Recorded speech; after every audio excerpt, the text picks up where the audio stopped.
Atendamos ao bem, do livro Fonte Viva, ditado pelo Espírito Emmanuel ao médium Chico Xavier. Em verdade vos digo que quantas vezes o fizestes a um destes meus irmãos mais pequeninos, a mim o fizestes. Disse Jesus, está registrado no Evangelho de Mateus, capítulo 25, versículo 40. Emmanuel comenta essa passagem evangélica dizendo: não só pelas palavras, que podem simbolizar folhas brilhantes sobre um tronco estéril, não só pelo ato de crer, que por vezes não passa de êxtase inoperante, não só pelos títulos que em muitas ocasiões constituem possibilidades de acesso aos abusos, não só pelas afirmações de fé, porque em muitos casos as frases sonoras são gritos da alma vazia. Não nos esqueçamos do fazer. A ligação com o Cristo, a comunhão com a divina luz, não dependem do modo de interpretar as revelações do céu. Em todas as circunstâncias do seu apostolado de amor, Jesus procurou buscar a atenção das criaturas, não para a forma do pensamento religioso, mas para a bondade humana. A Boa Nova não prometia a paz da vida superior aos que calejassem os joelhos nas penitências incompreensíveis, aos que especulassem sobre a natureza de Deus, que discutissem as coisas do céu por antecipação, ou que simplesmente pregassem as verdades eternas, mas exaltou a posição sublime de todos os que disseminassem o amor em nome do Todo Misericordioso. Jesus não se comprometeu com os que combatessem o seu nome, com os que humilhassem os outros a pretexto de glorificá-lo, ou com os que lhe oferecessem culto espetacular em templos de ouro e de pedra, mas sim afirmou que o menor gesto de bondade dispensado em seu nome será sempre considerado no alto como oferenda de amor endereçada a Ele próprio.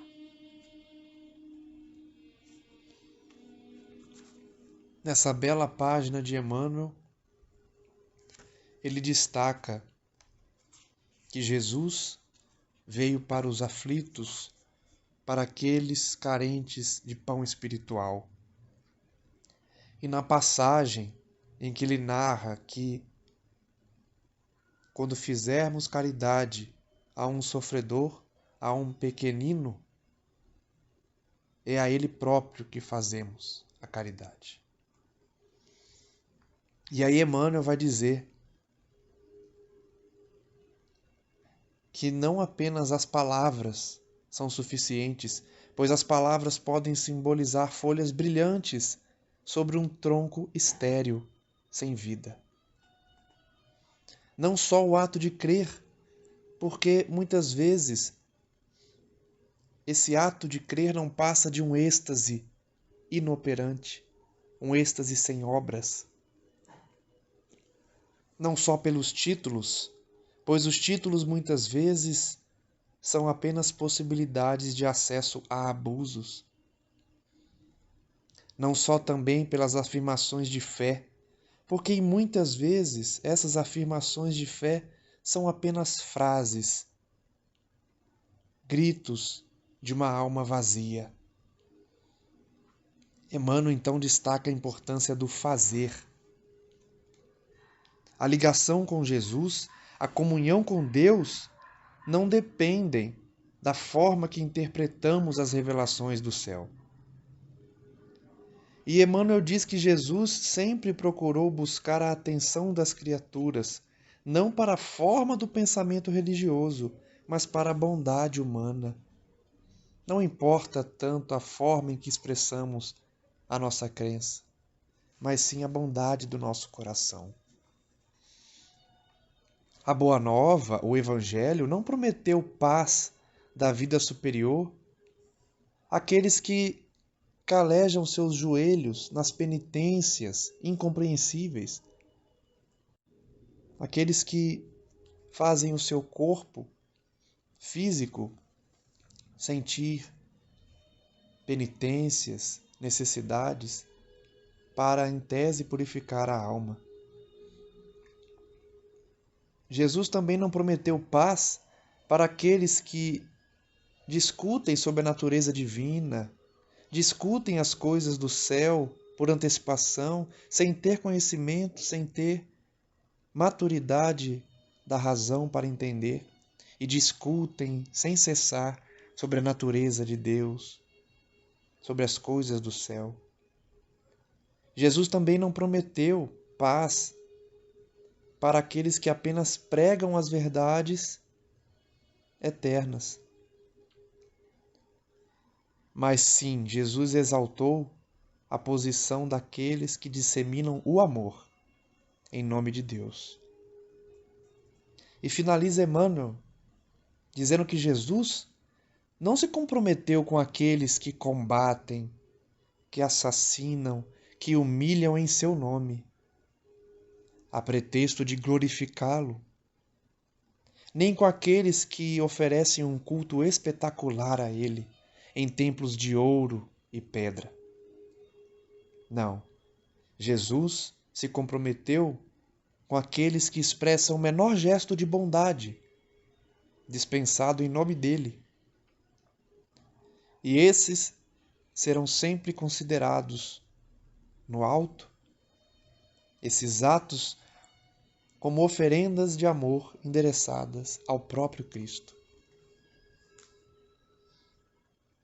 Que possamos então refletir sobre essa belíssima lição de Emmanuel, lembrando que Jesus não exige de nós nenhuma manifestação exterior pomposa, que exalte de forma exagerada o seu nome. Ele também não deseja que exaltemos o seu nome em templos de ouro e pedra. Enquanto a miséria humana sofre nas periferias, nas comunidades distantes do braço do Estado para auxiliar nas suas necessidades. Jesus nos pede que disponhamos do nosso tempo, do nosso carinho, do nosso amor para os desafortunados, para aqueles que não têm condições físicas, econômicas e morais de entender o Cristo, de compreender suas lições. E essa passagem evangélica, belíssima, explora a necessidade do homem de realizar a caridade para aquele mais necessitado. E em verdade estaremos praticando uma bondade para o próprio Cristo, pois Ele ama a todos sem exceção. E fica muito feliz quando nós nos auxiliamos uns aos outros, quando retiramos muitos corações do sofrimento, da aflição. Rogamos, portanto, Senhor Jesus, que possamos ser dignos do trabalho na Tua senda, auxiliando os irmãos desafortunados, distantes do amor de Deus, por opção própria, por ainda se entregarem às facilidades do mundo, às inferioridades do espírito.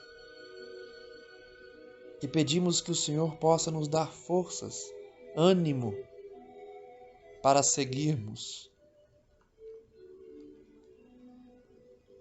com o pensamento em Ti, com o coração envolvido por esse amor, por essa fé, para que não caiamos nas tentações do mundo, para que não nos dediquemos a tarefas inoperantes, sem obras, cristalizando o nosso coração enquanto valorizamos apenas o intelecto.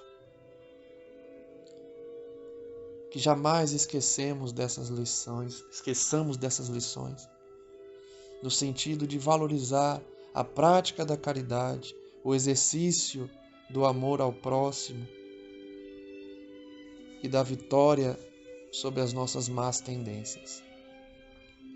Graças damos ao Senhor por tantas bênçãos a cada dia e rogamos que essa paz, essa energia possa alcançar aqueles que ainda não o reconhecem como verdadeiro Messias. Que o seu Evangelho se faça vivo nos corações dos homens e que nós aprendamos a valorizar a Tua Palavra no nosso dia a dia, esquecendo as nossas más tendências, as nossas vontades infelizes, inferiores,